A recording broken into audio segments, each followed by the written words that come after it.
Ya, shalom saudara-saudara.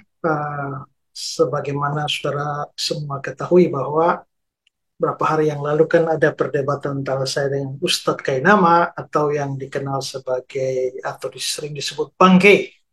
Nah, dan di dalam perdebatan itu terlihat bahwa Ustadz Kainama ini ya mau bagaimana lagi dibilang begitu ngawur ya, tidak ada apa-apa yang dapat dia andalkan sebagai argumentasi dia. Ya, tapi syukurnya adalah bahwa walaupun perdebatan dengan Kainama itu uh, jauh dari harapan dan begitu cepat selesai, tapi ada acara tanya jawab di mana saya beroleh kesempatan untuk menjawab pertanyaan para penanya Muslim sekaligus beritakan Injil kepada mereka, dan secara khusus itu saya beritakan Injil kepada Kainama.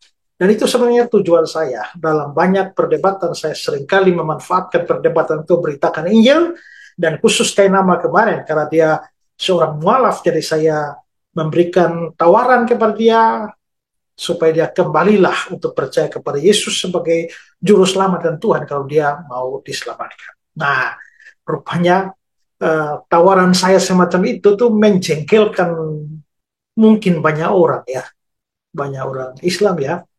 Uh, ada seorang ibu, termasuk seorang ibu namanya apa ya, Bu Eti mungkin ya. Dan Ibu Eti ini akhirnya dia WA saya untuk menyampaikan kejengkelannya sepertinya begitu ya. Dan ya saya mau bahas, saya mau ajak saudara lihat WA dia sambil saya berikan komentar ringan-ringan aja ya. Nah ya, dia mulai dengan Bapak Esra Soro yang kami hormati. Jadi kelihatannya dia menghargai saya, ya dia menghormati saya. Oke, dari lubuk hati yang dalam kami segenap kaum muslim di Indonesia. Wow, kami segenap kaum muslim di Indonesia. Dia WA saya, mewakili kaum muslim di Indonesia. Apa kapasitas dia? Ya, sehingga bisa mewakili kaum muslim di Indonesia. Ya, menghimbau kepada Anda, jangan Anda memaksa seorang untuk pindah dan murtad ke agama Anda. Menghimbau ya kepada Anda, jangan Anda memaksa seorang pindah. Kapan saya memaksa? Yang saya lakukan adalah saya beritakan Injil tentang Yesus yang mati dan bangkit, lalu memberikan tantangan atau pilihan kepada mereka, termasuk kepada Kainama dan juga mualaf-mualaf yang lain. Ya, bahkan saya secara eksplisit mengatakan ini bukan paksaan, Injil bukan paksaan, ini tawaran. Mau terima ya silakan, tidak juga ya tidak apa-apa, nggak ada yang rugi selain diri mereka sendiri. Jadi ini sama sekali nggak ada pemaksaan, Ibu. Ya, dan murtad ke agama Anda. Ya, menurut Anda kalau dia balik Kristen murtad, tapi bagi kami itu bertobat. Nah, kalau ada Kristen yang jadi mualaf, yang menurut kami dari sudut pandang kami ya dia murtad itu. Ya, jadi Kainama itu dari sudut pandang kami sudah murtad, makanya sekarang mau dikembalikan dari kemurtadannya. Hati-hati perkataan Anda ini yang telah beraninya mengajak Ustadz Kainama untuk kembali ke agama lamanya Kristen. Ini pertama saja Anda sudah uh, tadi dibilang saya memaksa. Nah sekarang mengajak. Mengajak atau memaksa? Apakah mengajak adalah pemaksaan? Ya, lagi pula kalau saya mengajak dia, apanya yang membuat saya harus berhati-hati? Apakah itu bahaya? Ya, itu sudah hak prerogatif seorang pendeta memilih agama yang benar. Itu hak prerogatif dia. Ya, itu hak dia. Tapi kan saya juga punya hak untuk mengajak dia kembali kan. Lalu Anda bilang seorang pendeta. Apakah yang nama pendeta? Kalau Anda percayakan nama pendeta, Anda sudah tertipu oleh dia, Ibu. Ya. Dia itu bukan pendeta, nggak pernah sekolah teologi itu. Mengaku sekolah S1 di STT Jakarta, S2 di Leiden, Belanda, S3 di Haifa, Israel. Dan STT Jakarta sendiri sudah memberikan klarifikasi nggak ada muridnya atau pernah mahasiswa yang namanya Kainama. Begitu juga dari Leiden sana. Haifa juga, saya sudah sampai di Haifa dan cari yang namanya Tanakh Biblical Study itu omong kosong, nggak ada di sana ibu. Jadi kalau ibu anggap dia pendeta, ibu yang ketipu. Ya, lakum dinukum waliyadin. agama kamu, agama aku, agama aku. Ya kalau memang benar begitu ya, yang harus ibu lakukan adalah ibu bilang dong kepada teman-teman ibu yang agama Islam, terutama mualaf-mualaf itu loh.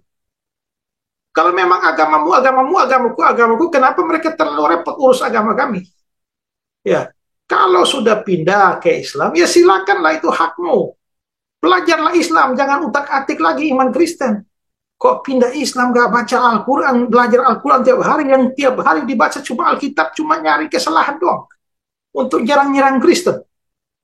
Ini kayak orang yang pacaran, sudah putus, sudah punya pacar baru ya. Tapi kok tiap hari ngomongin pacar lama itu loh. Kenapa? Kangen ya, rindu ya. Nah, jadi itulah kerjanya mereka kan tiap hari hanya nyerang-nyerang Kristen pakai Alkitab Kristen sendiri. Ibu peringatkan mereka loh. Ya, bilang mereka, lakum dinukum waliyadin, agamamu, agamaku, agamaku, agamaku. Ya, jangan dicampuri, jangan nasihati saya, Ibu. WA mereka itu. Ya, WA si Kainama, WA itu siapa Doditaan dan Umar dan lain-lain itu. Ya, sempat sekali lagi ucapan Anda mempengaruhi umat Muslim di Indonesia ini. Wow, apakah ucapan saya bisa mempengaruhi umat Muslim di Indonesia? Umat Muslim mana yang saya pengaruhi, Bu? Ya, se-Indonesia, kalau itu terjadi luar biasa, pengaruh saya luar biasa itu ya, bisa mempengaruhi umat Islam di Indonesia. Ibunya ada-ada saja. Untuk memeluk agama Anda, kami di daerah tidak segan-segan mencari Anda. Wow, cari saya untuk apa, Ibu? Cari saya untuk apa? Mau ajak ngopi kah? Atau ngajak debat kah? Atau mau bunuh saya kah? Atau bagaimana? Wah, ini kayak bernada-nada ancaman ini ya. Ibu, saya bisa tampilkan nomor ibu di sini ya, dengan foto ibu sekalian ya. Tapi saya simpan WA ibu ini ya. Kalau ada apa-apa dengan saya, ini bisa saya pakai nih ya. Karena sudah ada indikasi awal ini mau mencari saya ini. Ibu. Kalau Anda ingin diakui pengikut Yesus atau Nabi Isa Al-Masih, lebih baik Anda bersahadat Islam. Wah, Anda itu kalau mau menawar saya, Anda harus punya sesuatu yang lebih baik dari kekristenan. Kekristenan itu punya keyakinan, keselamatan, punya juru selamat, punya penebus orang berdosa seperti saya. Nah, kalau Anda mau menawarkan agama Anda pada saya, pastikanlah bahwa agama Anda lebih baik dari saya. Apakah agama Anda bisa memberikan kepastian keselamatan kepada saya?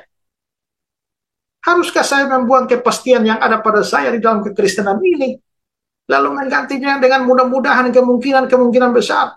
Semoga, insya Allah. Ibu, kalau ibu saja belum pasti dengan keselamatan ibu, jangan tawarkan sesuatu yang tidak pasti kepada saya. Saya menawarkan wajar karena saya punya kepastiannya.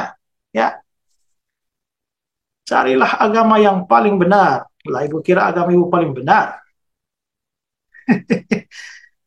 Karena seluruh kitab para nabi mulai dari Taurat, Zabur, Injil diturunkan kepada Nabi Isa Al-Masih, menerangkan akan datang nabi di akhir zaman yang bernama Muhammad SAW. Wow. Nah, ibu tahu dari mana? Ya, tidak ada di dalam Taurat, Mazmur, Injil itu tentang Nabi Muhammad.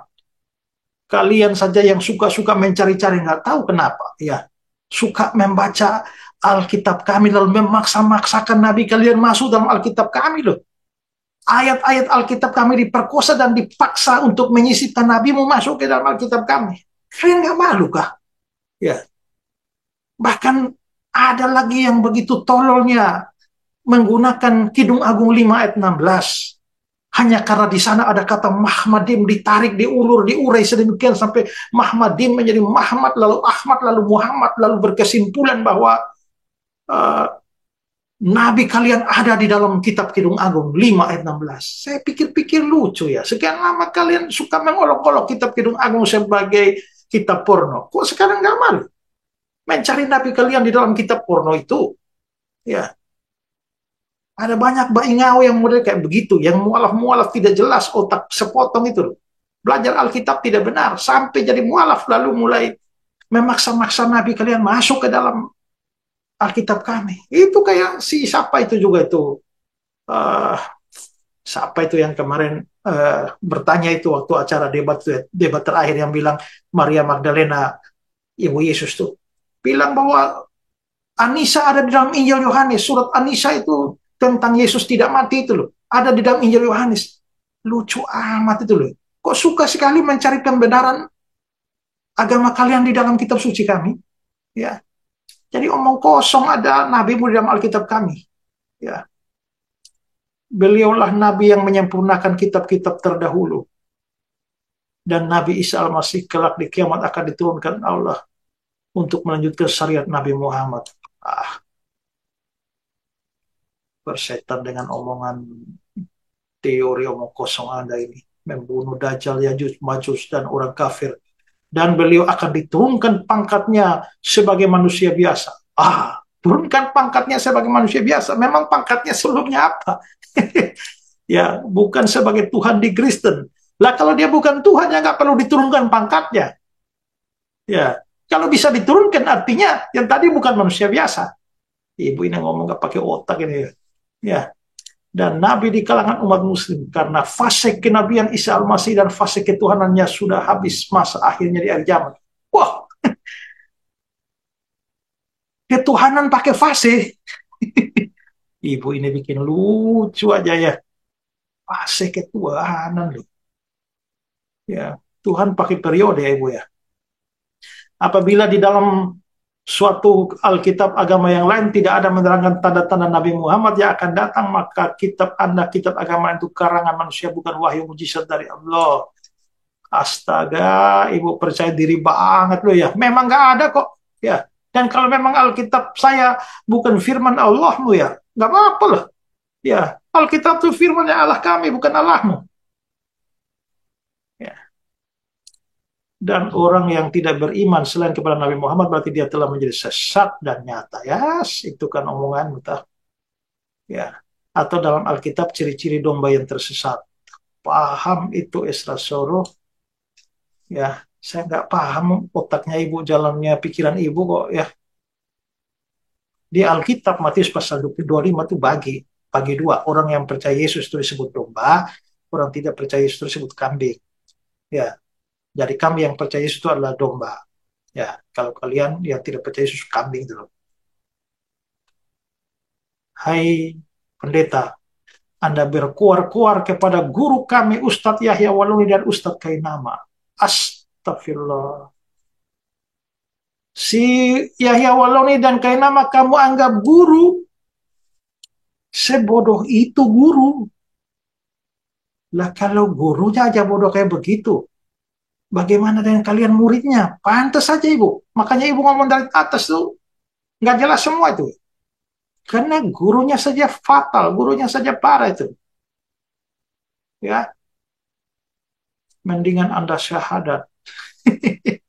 Ibu, saya kan sudah bilang di atas toh ya. Ya, kalau Anda tidak punya sesuatu yang begitu spesial ditawarkan kepada saya, ya ngapain saya ikut? Dan aneh ya, bahwa sekarang Anda tawarkan saya mendingan Anda syahadat. Nah, kalau saya menawarkan kekristenan kepada Kainama, Anda marah. Dan merasa bahwa, wah itu marah-marah mau cari saya lagi. Ya, merasa bahwa saya melakukan sesuatu yang salah. Tapi waktu Anda menawarkan saya, mendingan Anda syahadat. Kok Anda nggak merasa salah? Kalau memang agamamu, agamaku, dan aku tidak boleh menawarkan kekristenan atau Yesus Kristus kepada Kainama, lalu mengapa Anda menawarkan saya untuk syahadat? Ya, supaya Anda menjadi pengikut Yesus yang sejati. Karena Yesus yang Anda sembah itu manusia, bukan Tuhan. Kami juga percaya dia manusia. Tapi dia manusia hasil jelmaan Tuhan. Tuhan jadi manusia, nggak ada yang mustahil. Manusia jadi Tuhan yang nggak bisa. Ya, jadi kalau kamu bilang Yesus manusia, kami juga percaya. Karena dia Tuhan, dia mengambil rupa manusia, hakikat manusia. Ya, dia adalah seorang nabi dan rasul. Kami juga percaya dia seorang nabi dan rasul waktu dia jadi datang ke dalam dunia. Ini dia nabi dan rasul karena dia memberitakan firman. Tapi dia bukan hanya nabi dan bukan hanya rasul, lebih daripada itu Tuhan Allah sendiri, Yahweh sendiri. Ya, dia juga sholat bersujud. Ya, itu tradisi Yahudi kan, kalian yang ikut Yahudi kan. Kan Yahudi lebih dulu dari kalian. Cara ibadahnya bukan bernyanyi di gereja, ibadahnya. Kamu nggak baca Alkitab ya? Yesus sendiri pernah nyanyi kok. Dan kalau karena di Baitul Maqdis dan Bethlehem tempat sholat bukan gereja. Ya karena itu kan agama Yahudi. Gereja kan belum muncul waktu itu. Belakangan kan sudah muncul gereja. Nah, itu agama Yahudi, itu mereka sholat tuh. Tapi kan kalian yang ikut Yahudi. Yesus agamanya Islam bukan Nasrani. Kamu ini ngomongnya bodoh ya. Ya, Yesus itu Islam. Lah, Islam itu muncul tahun berapa, Ibu? Ya, karena agama Nabi semuanya Islam. Ah, Islam muncul tahun berapa, Ibu? Sampai semua sampai Nabi Adam pun Islam. Aduh, itulah yang saya bilang ya, waktu dia berdengkai nama itu loh. Alkitab kami ini itu bukan cuma wahyu Allah, tapi juga wahyu Allah menyejarah. Jadi ada bukti sejarahnya. Jadi ngomong itu bisa dibuktikan dari sisi sejarah. Lah kamu ini ngomong begini nih loh. Apa buktinya? Bukti sejarah apa yang kalian punya? Gak punya apa-apa, ngomong makin bodoh aja ya. Mengerti kau Esra suruh kafir besar. Nah, tadi di awal kamu bilang Bapak Esra suruh yang kami hormati. Nah, setelah hormat di awal, lalu dikafirkan di bawah kafir besar. Ya, kamu harus tahu bahwa sebenarnya setiap orang itu kafir bagi orang lain. Jadi kalau kamu pandang aku kafir, tapi aku sendiri juga pandang kamu kafir tuh. Ya, semua orang tuh kafir bagi yang lain. Ya, jadi ya ngapain marah-marah ibu? Ya, sebelum ibu marah-marah, saya mau tanya, kalau ibu mati, ibu yakin masuk surga nggak? Ya, ibu kan orang berdosa. Bagaimana dengan dosa-dosa ibu? Apakah Tuhan Allahnya ibu itu Allah yang maha kudus, maha adil? Dan bagaimana dia memperlakukan dosa ibu? Mengampuni begitu saja? Berarti dia nggak adil dong. Karena Allah yang adil pasti akan menghukum orang berdosa. Karena itulah, maka sebelum ibu mati, sebaiknya ibu juga punya juru selamat. Dan juru selamat itu nggak ada dua di dunia. Di kolong langit ini hanya ada satu saja, yaitu Yesus Kristus. Percaya ibu selamat, tidak percaya ibu binasa. Nah, itu saja.